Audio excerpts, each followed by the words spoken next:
What's up, Radar Cars family?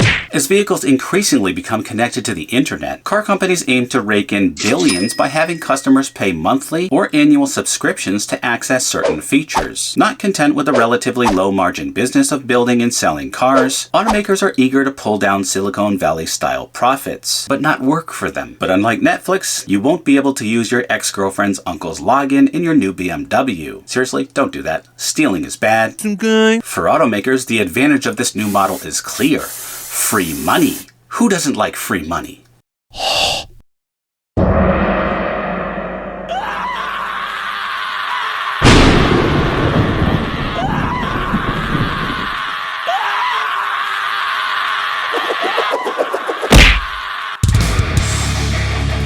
I quote Kristen Kolodge here, who is an analyst at JD Power. Not only do they get a stream of recurring revenue for years after an initial purchase, they can hope to maintain a longer-term relationship with the customer and build brand loyalty.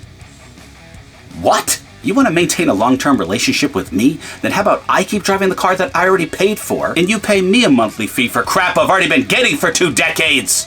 I don't know about you, but cars have had heated seats since the 80s, probably the 1880s.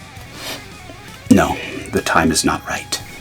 This approach can also allow car makers to streamline manufacturing by building cars to more uniform specifications. Mark Wakefield, who runs the automotive and industrial practice at the consulting firm Alex Partners, told Insider. Down the line, owners can add on features they want a la carte. Sorry, Wakefield, you need to wake up, pun definitely intended. If I'm driving a car that has 10 features that are baked in already, such as heated seats and heated steering wheel and a music player, and it's not activated and those features are just out of reach, I'm gonna feel like double punching you in the nuts. Our long-term relationship is gonna be me double punching you in the nuts, and you remembering that lesson for the rest of your life next time you try to rob the Mustang community. No, too much violence. Stay your hand, Brian. Stay your hand. You're going to need it more shortly. It's all made possible by the advent of over-the-air software updates, which were pioneered by Tesla around a decade ago and are now entering the mainstream. Today's vehicles are more internet-connected and computerized than ever before, meaning car companies can reach deep inside a vehicle, and deep inside your pockets apparently, to add new capabilities and tweak things from a distance, like me tweaking your bum with my foot. I will give you a proper spanking in your bum! A proper spanking! Proper! I'm going to make that bottom rosy. A rosy bottom indeed. Brands including Lexus, Toyota, and Subaru invite owners to pay for the convenience of being able to lock or start their cars remotely through an app. In some BMWs, you can pay to unlock automatic high-beam headlights, which dim for oncoming traffic, which I have in my Mach-E right now, for which I do not pay a monthly fee. You see how that works? In 2020, BMW floated the idea of pay-as-you-go heated seats and steering wheels. Did you now? General Motors and Ford both offer subscription plans for their hands-free highway driving systems. It'll be a cold day in hell if I buy a Mustang and then let you drive it for me and then charge me a monthly fee. Some people may welcome the ability to only pay for the features they actually want, rather than a big bundle of add-ons. But car companies still haven't figured out exactly what consumers are willing to pay for, and what feels like a frustrating upcharge. Let me help you with that.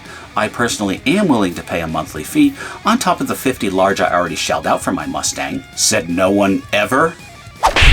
Bitch slapped. You deserve that, and you know you did.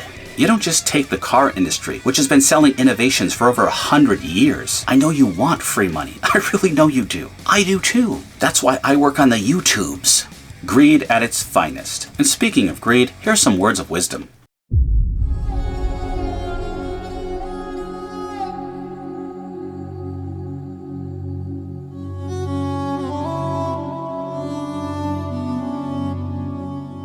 Here's a concept. How about working for your money and stop looking for handouts, you glorified panhandlers? In 2019, BMW smartly abandoned a plan to charge $80 per year for Apple CarPlay after widespread pushback. In December, Toyota said it would review a subscription plan that unintentionally paywalled use of the key fob for remote start. Kolodge continued, I think we're going to see some interesting ebbs and flows of what really sticks. And if my female voice offends you, Man up! A J.D. Power survey from January found that 58% of people who use an automaker's smartphone app wouldn't be willing to pay for it, meaning the other 42% of people are morons. Automakers run the risk of making customers feel like they're paying twice, once for a function to be built into a vehicle and again to deactivate it, Coolidge said. You don't say. They may have more luck asking people to subscribe to brand new services rather than familiar features, she added, overstating the obvious. Still, automakers see dollar signs. Stellantis, Ford, and GM each aim to generate at least $20 billion in annual revenue from software services by 2030. Look, knock yourselves out. Actually, let me do that for you. Over-the-air capabilities open up huge opportunities for car makers to introduce new subscription or pay-per-use features over time, Wakefield of AlixPartners said. Someday you may be able to fork over extra to make your car more efficient or sportier, or in an electric vehicle, unlock extra range for road trips. A more efficient car? So the car you sold me is inefficient? A sportier sports car? More range to drive the car that you already sold me? Let me make this clear, greedy manufacturers.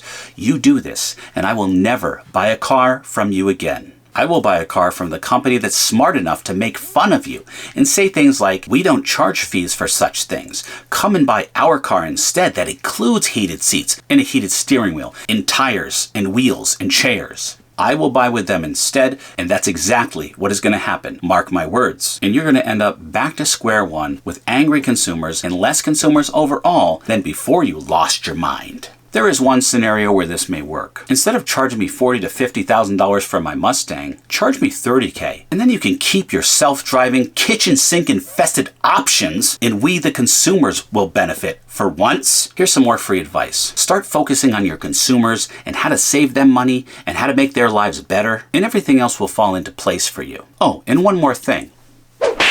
I've been saving that up for you. It hurts me more than it hurts you, and I hope you benefit from this teaching moment. All right, guys, let me know what your thoughts are in the comments below. So you guys willing to pay $5, $10, $20 a month for heated seats and a heated steering wheel? You want to pay $30 a month to start your car from your phone? By the way, I've been starting my cars with a remote control since the early 90s. But yeah, let's pay a monthly fee for that. As always, I appreciate your dialogue. If you're new here, subscribe, hit the thumbs up, yada yada, you know what to do. We do cars, motorcycles, and guy tech here with a heavy focus on Mustangs with some Ducatis peppered in. Oh yeah, and a hefty dose of tomfoolery. I'll see you in the next one. Until then, always remember the motto, always be kinder than necessary. I will find you, and I will double punch you in the nuts.